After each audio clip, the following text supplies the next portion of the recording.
평형이라는 걸 공부했죠. 동적 평형. 동적 평형이라고 하는 것은 반응물이 생성물로 가는 정반응과 생성물이 반응물로 가는 역반응이 가능한 반응에서 일어나는 평형인데, 또 가능한 반응 우리는 가역 반응이라고 했었죠. 그치? 정반응, 역반응 둘 다 가능하는 가역 반응. 이 가역 반응의 반대가 바로 비가역 반응이고,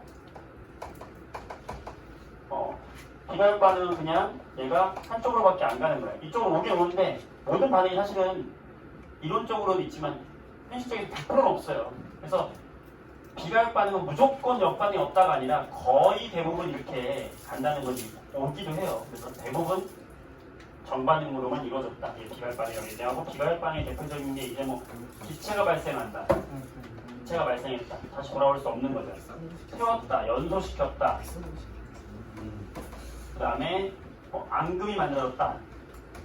앙금이 만들어지면 다시 돌아가지 못하고. 그 다음에 우리가 이제 오늘부터 배울 오늘은 아니지만 다음 시간에 배울 산과 염기 중화시켰다고 하거든. 중화 반응.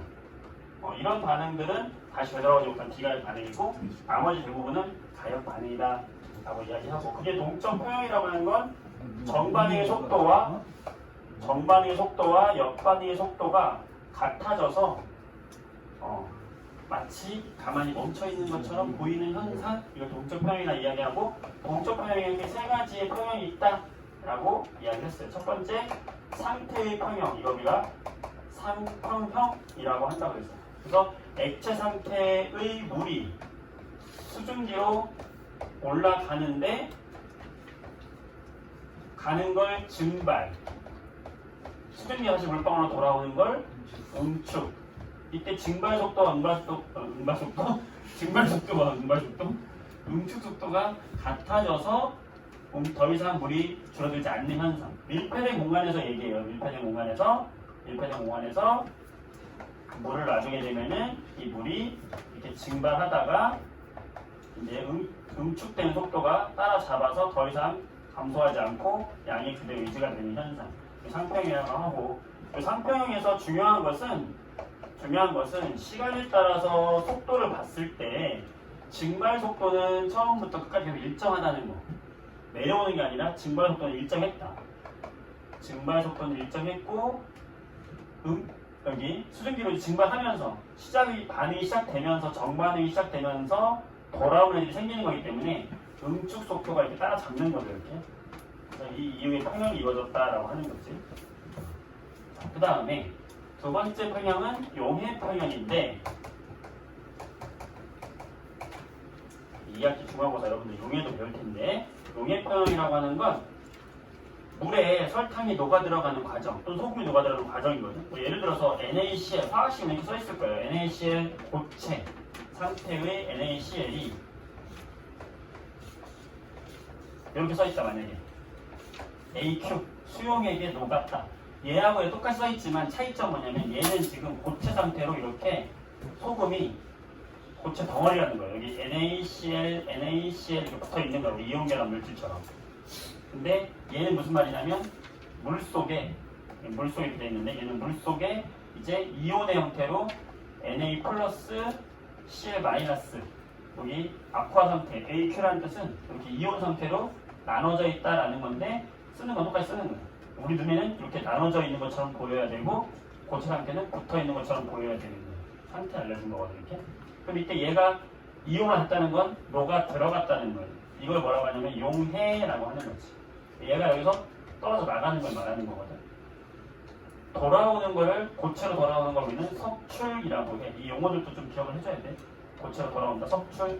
여러분 2학년에서 6단원에서 물질 특성에서 석출, 이거 단어가 굉장히 중요하게 석출이라는 거 하는 시험에 나오거든.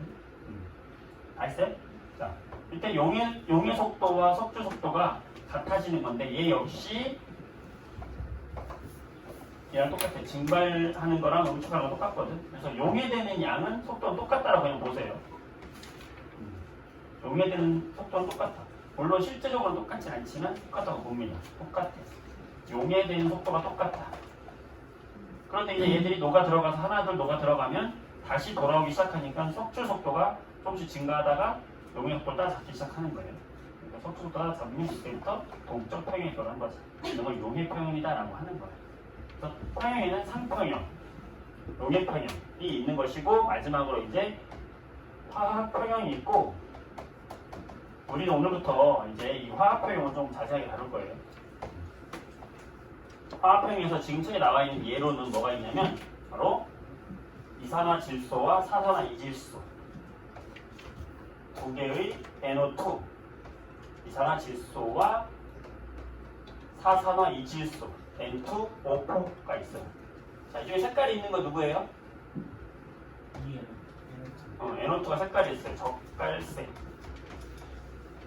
얘는 무색이에요, 무색. 그래서 어느 누구를 넣어두든지 간에 예를 들어서 얘를 먼저 넣어뒀어. 적갈색을 넣어두면은 얘가 이쪽으로 가기 시작하면서 얘가 만들어져. 그러다가 돌아오면서 평형이 이루어지면서 색깔이 옅어져요. 근데 만약에 얘만 넣어놓을 수도 있어. 얘만 넣어놓을 수도 있어. 그럼 투명한 얘만 넣어놨어? 그럼 얘도 이쪽으로 가는 거예요. 가다가 다시 이렇게 돌아와서 만나요. 그러니까 얘는 투명했다가 색깔이 좀 생기겠지. 얘만 있으면 진했다가 색깔이 연해지고 얘만 있으면 색깔이 좀 진해지면서 결국엔 똑같은 색깔 찾아서 가는 거예요. 그래서 그런 게 이제 왜 그런지는 우리가 다음 평형을 좀 자세히 공부하면서 우리 오늘 이제 공부할 거고 이런 걸 우리가 화학 평형이라고 한다. 얘는 좀 특이한 것은 얘네하고 차이점은 뭐냐면 보통의 대개의 화학 평형은 뭐냐면 얘하고 다른 것은 정반응 속도가 감소를 해요. 이렇게. 정반응 속도가 감소해요. 역반응 속도가 따라와. 얘가 역반응이고 얘가 정반응 속도예요. 왜 그러냐면 얘가 양이 많을 때는 반응을 잘해서 같은 시간 동안 생성물로 잘 가는 거예요. 높아. 근데 점점 얘 양이 줄어들 거 아니야? 줄어드니까 같은 시간 동안 반응물이 생성물로 가는 속도가 점점 줄어드는 거예요. 화학평형은 대부분 속도가 줄어들어요. 정반응 속도가. 얘들은 상평형은 하나는 일정했잖아, 그지? 증발의 속도는 일정하게 받고 용의 속도 일정하게 봤어. 근데 화학평형은 속도가 일정한 것이 아니라 얘는 점점 양이 이 농도가 옅어지면서 반응할 수 있는 양이 줄어들어서 속도가 줄어들고